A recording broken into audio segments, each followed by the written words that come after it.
কেমন আছো তোমরা? আরেকটু জোরে, আরেকটু জোরে হাত তুলে। ইনশাল্লাহ আল্লাহর রহমতে আমরা ভালো আছি সবাই। আগামী দিন ইনশাল্লাহ ভালো থাকবো। ২৬ সাল সবার জন্য শুভেচ্ছা। প্রথম বছরের শুভেচ্ছা ২৬ সাল। ২৬ যেন আমাদের সবার জন্য ভালো হয়, এটা আমাদের প্রথম কথা আর কি। এবং এই সাল যেন আমাদের সম্প্রসারণ এবং সমৃদ্ধির একটা সাল হয়। এই সালটাকে আমরা সম্প্রসারণ, শাপলার সম্প্রসারণ এবং সমৃদ্ধির একটা সাল হিসেবে আমরা ঘোষণা করতেছি ইনশাআল্লাহ। যাই হোক, অনেকদিন পরে এরকম একটি অনুষ্ঠান অনুষ্ঠিত হলো আর কি। বিগত ২ বছর আমরা দেশের রাজনৈতিক অস্থিতিশীলতার কারণে আমরা এই ধরনের একটি প্রোগ্রাম হাতে নিতে পারিনি। এবং অনেকেই বলেছে শাপলা বিভিন্ন সময় অনেক ভালো ভালো প্রোগ্রাম করে। আসলে একটি প্রোগ্রামমুখী অর্গানাইজেশন হচ্ছে শাপলা। যারা তোমরা অনেক পুরাতন ছেলেমেয়ে আছো, তোমরা জানো আমাদের প্রতি বছর কিন্তু প্রচুর প্রোগ্রাম আমরা করি। কিন্তু বিগত ২ বছর থেকে আমরা একটি পলিটিক্যাল অস্থিরতার কারণে কিন্তু আমরা এই জায়গাটা যাইতে পারিনি। তা আমরা আশা করি যে শুরু করলাম আবার ইনশাল্লাহ। যাই হোক, এখানে আমাদের বাইরের কোনো অতিথি নাই আজকে। আমরা অতিথিকে দাওয়াতও দিইনি, সেই ধরনের মঞ্চে বসার মতন লোকও নাই। আমরা উদ্বোধন করার পরে মঞ্চ থেকে নেমে যাব। তারপরে তোমাদের বক্তব্য আমরা শুনবো ইনশাল্লাহ। তো আমাদের মঞ্চে যারা বক্তব্য রেখেছে ইতিমধ্যেই তারা পরিচয় পেয়েছেন। আমাদের সাধারণ পরিষদের সদস্য জনাব সাইদুর রহমান সাহেব এখানে আছেন। জনাব আবুল কালাম আজাদ, কার্যনির্বাহী কমিটির কোষাধ্যক্ষ। আমাদের সাথে আছেন জনাব মাহবুব হোসেন মিলন, আমাদের fund raise, asset and communication কর্মকর্তা। আমাদের সাথে আছেন জনাব হাসিবুর রহমান, আমাদের সহকারী পরিচালক কার্যক্রম। সাথে আছেন আমাদের নবাগত ঋণ কার্যক্রমের যিনি প্রধান হিসেবে দায়িত্ব দেওয়া আছে, আমাদের উদীয়মান নেতৃত্ব জনাব আলিনুর হোসেন, উপসহকারী পরিচালক। তোমরা বিভিন্ন শাখা থেকে যারা আগত এবং বিভিন্ন জোন থেকে যারা জোনাল ম্যানেজার, বিভিন্ন পর্যায়ের কর্মকর্তা কর্মচারীবৃন্দ এবং সকলকে আমি এবং আমাদের যারা এখানে অন্যান্য যে ইনস্টিটিউটে যে সমস্ত ছেলেমেয়েরা যারা আছে, Shapla cultural school, technical training, supply school, এ ধরনের বহু প্রতিষ্ঠানগুলি যারা আছে, প্রত্যেককে অনেক অনেক শুভেচ্ছা। আমি আরেকটু শুভেচ্ছা জানাতে চাই যে যারা এই যে কষ্ট করে আজকের এই অনুষ্ঠানটার আয়োজন করেছে এত সুন্দর করে, আমাদের জুনিয়র টিমরা, আমাদের 5টা ছেলে মেয়ে 7 থেকে 8 দিন ধরে এই অনুষ্ঠানের আয়োজন করছে এবং খুবই অল্প সময়ে একদম 1 সপ্তাহের ডিক্লারেশন দিয়ে এই ধরনের একটি অনুষ্ঠান করা খুবই কঠিন। তো এই কারণে যারা আমাদের আইটি বিভাগ এবং আমাদের শাপলা কালচারাল স্কুল, এই দুটি বিভাগের মোটামুটি তাদের সহযোগিতায় আমরা এই অনুষ্ঠানটা করতে পেরেছি। আমরা শাপলা কালচারাল স্কুল এবং আমাদের আইটি বিভাগকে অসংখ্য ধন্যবাদ জানাচ্ছি। কালকে আমি রাত্রি 9টার সময় আসছিলাম এখানে, একবার সন্ধ্যার সময় আসছিলাম।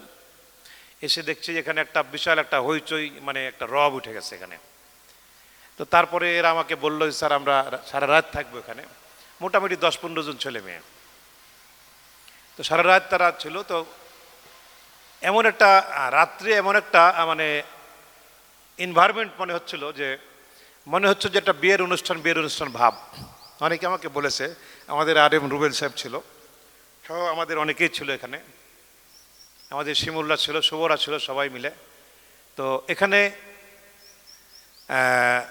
এই পাশে তোমার এই দিকে আসতে, হ্যাঁ এ পাশে আসো, হ্যাঁ 2জন গেস্ট আছে। আচ্ছা, সামনে একটু বসতে দিও তো সুমেল। হ্যাঁ, যাই হোক, আমি সংক্ষিপ্ত করব, বেশি আজকে কোনো প্রোগ্রামের আলোচনা হবে না। আমি আগেই বলেছি প্রোগ্রামের কোনো আলোচনা আমরা করব না। আমরা তো বলেই দিয়েছি যে আমরা 26 সাল সম্প্রসারণ এবং সমৃদ্ধির একটা সাল। এখন সম্প্রসারণ করার জন্য কি করতে হবে এবং সমৃদ্ধি করার জন্য কি করতে হবে সেটা আমরা নিশ্চয়ই বলবো। তো আমি যখন সন্ধ্যার সময় আসলাম, তো এখানে ছেলে মেয়েদেরকে বললাম তোমাদের রাতের খাবার কি, তো স্যার আমরা সবাই মিলে আমরা খিচুড়ি রান্না করবো। করো। আমি রাত 9:30টার সময় আবার আসলাম মোটর গাড়ি নিয়ে, এসে এদের সঙ্গে একসঙ্গে সবাই মিলে আমরা খিচুড়ি খেলাম। খুব চমৎকার অনুষ্ঠান, বিয়ে বিয়ে ভাব। রুবেল বলছে স্যার খুবই সুন্দর একটা অনুষ্ঠান, বিয়ে বিয়ে ভাব হচ্ছে, এরকম একটা প্রোগ্রামে কারো বিয়ে হলে খুব ভালো হতো। তা আমি বললাম যে তাহলে এক কাজ করো, কাক আর বলবো, কে বলবে, শিমুল আমার শালা হয়, শিমুলকে ধরে বিয়ে দিই। শিমুল তো খুবই খুশি। হ্যাঁ, আর একটা বিয়ের কথা শুনে, কারণ তখন তো বিয়ে যেভাবে হয়েছে সেভাবে আর বিয়ে হওয়ার কথা ছিল না, ওই অনেক কষ্ট ভিতরে আছে, কিন্তু হাসতেছে। হ্যাঁ, শিমুল সাইডে কিন্তু আছে, আনন্দ পাচ্ছে। তো আমি শিমুলকে বললাম যে এখন কিন্তু দ্বিতীয় বিয়ের জন্য কোনো প্রথম স্ত্রীর কোনো অনুমোদন লাগবে না, নাকি? সুতরাং দ্বিতীয় বিয়ে করার জন্য প্রথম স্ত্রীর অনুমোদন লাগবে না, সুতরাং তোমার সংকট নাই কোনো। তো সেই ক্ষেত্রে আমি বলেছিলাম যে তাহলে তোমাকে নাই দিই, আর না হলে তোমরা দুজনে সাজায় এসে আসো, নতুনভাবে একটা আবার বিয়ে পড়া দিই, নাকি? তো যাই হোক, সবাই মিলে আনন্দ করা হয়েছে। আসলেই তাই, যে অনুষ্ঠানটা এইরকমই মনে হচ্ছে যে এত একটা প্রাণবন্ত সুন্দর একটা অনুষ্ঠান, যে আমরা আমাদের নিজস্ব জায়গাতে প্রোগ্রাম করছি 25 বছর পরে, 26 বছর পরে আমরা নিজস্ব জায়গাতে প্রোগ্রাম করছি। যে এরকম একটি জায়গা, যে এর আগেও আমরা শিল্পকলা থেকে শুরু করে বাংলাদেশে রাজশাহীর বহু জায়গায় আমরা প্রোগ্রাম করেছি, কিন্তু নিজস্ব জায়গাতে আমরা কোনো প্রোগ্রাম করতে পারিনি। এই আমরা প্রথম যে নিজস্ব জায়গায় খোলা মাঠে এই গাছের তলায় আমরা বসে থেকে প্রোগ্রাম করছি। সবচাইতে ভালো লাগা এবং আনন্দের জায়গা এটা আমাদের। এবং আগামী দিনে হয়তো তোমাদের আরও ভালো লাগবে যে এখানে যখন একটা মাল্টি স্টোরেড বিল্ডিং হবে তোমাদের, যখন একটা 16তলা 20তলা বিল্ডিং হবে তোমাদের, যখন একটা বিশাল কনফারেন্স রুম হবে তোমাদের, 500 700 1000 জন্য যখন তোমরা মিটিং করতে পারবে, তখন তোমাদের অনেক ভালো লাগবে। সারা বাংলাদেশ থেকে ছেলেমেয়েরা যখন এখানে আসবে, তোমাদের ছেলেমেয়েরা তোমরা যখন সারা বাংলাদেশে থাকবে, ওখান থেকে রাজশাহীতে তোমরা সম্মেলনের জন্য এখানে আসবে, বিশাল বিশাল জেলা থেকে তোমরা গাড়ি ভাড়া করে নিয়ে শত শত গাড়ি সেখানে ভিড়বে ইনশাল্লাহ। বেশি আমরা দেখতে পাচ্ছি আমরা এটা ইনশাল্লাহ, শত শত গাড়ি এসে এখানে ভিড়বে। রাজশাহী শহর মুগ্ধ হবে যে এত গাড়ি কাদের, রাজশাহী শহরের মানুষ মুগ্ধ হবে যে এই শত শত গাড়ি কাদের। আমি বিশ্বাস করি বেশি সময় লাগবে না ইনশাল্লাহ, এই গাড়ি এসে বুটবে, এখানে হাজার হাজার ছেলে মেয়েদের নিয়ে প্রোগ্রাম হবে। এই প্রোগ্রাম বেশি দিন সময় লাগবে না ইনশাল্লাহ। আমরা তার ভিত এখন রচনা শুরু করেছি, এখন শুধু গাছ আস্তে আস্তে বাড়তি থাকবে ইনশাল্লাহ, গাছ আর নিচের দিকে না, ঠিক আছে? এবং তোমাদের মধ্যে যে আগুন আমি দেখতে পাচ্ছি, যে স্ফুলিঙ্গ, যে অগ্নিস্পৃহা তোমাদের মধ্যে, আশা করি এটা ইনশাল্লাহ আমাদেরকে অনেক দূর নিয়ে যাবে ইনশাল্লাহ, আমরা বিশ্বাস করি। এবং আমি অনেক ছেলে মেয়েদের মধ্যে জেদ দেখেছি, অনেক ছেলে এবং মেয়েদের মধ্যে জেদ দেখেছি। জেদ থাকতে হবে। অনেকে বলে যে জেদ খারাপ জিনিস, অবশ্যই কোনো কোনো ক্ষেত্রে খারাপ, কিন্তু কিছু কিছু ক্ষেত্রে জেদ অবশ্যই ভালো জিনিস। যার জেদ নাই তার ভিতর কোনো কিছু সম্ভব না করা। জেদ একটা আবেগের বহিঃপ্রকাশ। এই জেদকে যদি আমরা সঠিক জায়গাতে ইউজ করতে পারি, তাহলে এই জেদ দিয়ে আমরা অনেক দূর করে যাইতে পারি, ঠিক আছে? সুতরাং ভালো কাজে অবশ্যই আমাদের জেদ থাকতে হবে, এবং ভালো কাজে আমাদের অবশ্যই একটা আমাদের একটা অনেক একটা ইচ্ছা শক্তি থাকতে হবে ইনশাল্লাহ। আমরা আশা করি এই জেদ তোমাদের মধ্যে তৈরি হবে যে আমরাই ইনশাল্লাহ ভালো হব এবং আমরাই সামনে আগাবো। তোমরা তোমাদের যে জায়গাতে তোমরা কাজ করো, যে যে শাখায় তোমরা কাজ করো, সেখান থেকে তোমরা নিজেরাই জেদ শুরু করো আজ থেকে, যে আমরাই ফার্স্ট হবো ইনশাল্লাহ, আমরাই ফার্স্ট হব, তোমরা ইনশাল্লাহ ফার্স্ট হবে। আর কাজ করতে গেলে একটা কথা আছে, আমরা ছোট থেকে পড়েছি যে কাটা হেরি ক্ষান্ত যেন কমল তুলিতে, দুঃখ বিনা সুখ লাভ হয় কি মইতে। এটা কবিতার লাইন আমরা পড়েছিলাম, যে একটা যে কোনো জিনিস পেতে গেলে কিন্তু এমনি এমনি হয় না। একটা ফুল যদি আমরা তুলতে চাই, গোলাপ, তাহলে কিন্তু অনেক সময় আমার কাঁটা লাগতে পারে হাতে, এটা মনে রাখতে হবে। তাই এমনি এমনি তো হবে না, আমি ফুল তো পাবো না, নিশ্চয়ই ফুল পেতে গেলে কিন্তু আমার আঁচড় লাগতে পারে। এই জন্যই লেখক বলেছে যে কাঁটা হেরি ক্ষান্ত যেন কমল তুলিতে, দুঃখ বিনা সুখ লাভ হয় কি মইতে, ঠিক আছে? আবার আরেকটা কবিতার লাইন আমরা পড়েছিলাম যে মেঘ দেখে কেউ করিস না ভয়, আড়ালে তার সূর্য হাসে, হারা শরীর হারা হাসি, অন্ধকারে ফিরে আসে, নাকি? তো মেঘ দেখে আমাদের ভয় করার তো কিছু নাই। খুবই সুন্দর কথা, যে কত সুন্দর কথা, আমাদের এই একটা কথার মধ্যে অনেক সুন্দর আছে, যে মেঘ দেখে কেউ করিস না ভয়, আড়ালে তার সূর্য হাসে, হারা শরীর হারা হাসি অন্ধকারে ফিরে আসে, আবার চলে যায়। তো মেঘ দেখে আমাদের ভয় করার কোনো কারণ নাই, ঠিক আছে। আর সাথে আরেকটা কাজও বলি, কবিতার লাইন, যে করিতে পারি না কাজ, সদা ভয় সদা লাজ, সংশয় সংকল্প টলে, পিছে লোকে কিছু বলে। এই পিছে লোকে কিছু বলে, তার জন্য আমি কাজ করতে পারি না, আমার সমস্যা হয়, সংকট হয়, সন্দেহ হয়, সমস্যা হয়, এটা নিয়ে কি হবে, ওইটা করতে গেলে কি হবে, এটা না, আমার যেটা ভালো মনে হয় আমাকে সেটা করতে হবে, সামনে এগিয়ে যেতে হবে। পিছে লোকে কি বললো, এটা যদি আমরা করতে পারি তাহলে আমাদের সংশয় সংকল্পে আমরা মানে একদম আমাদের সমস্ত সংশয় আমরা টলে যাব। এই জন্যই লেখক সেখানেও বলে দিচ্ছে আমাদের, যে করিতে পারি না কাজ, সদা ভয় সদা লাজ, সংশয় সংকল্প টলে, পিছে লোকে কিছু বলে।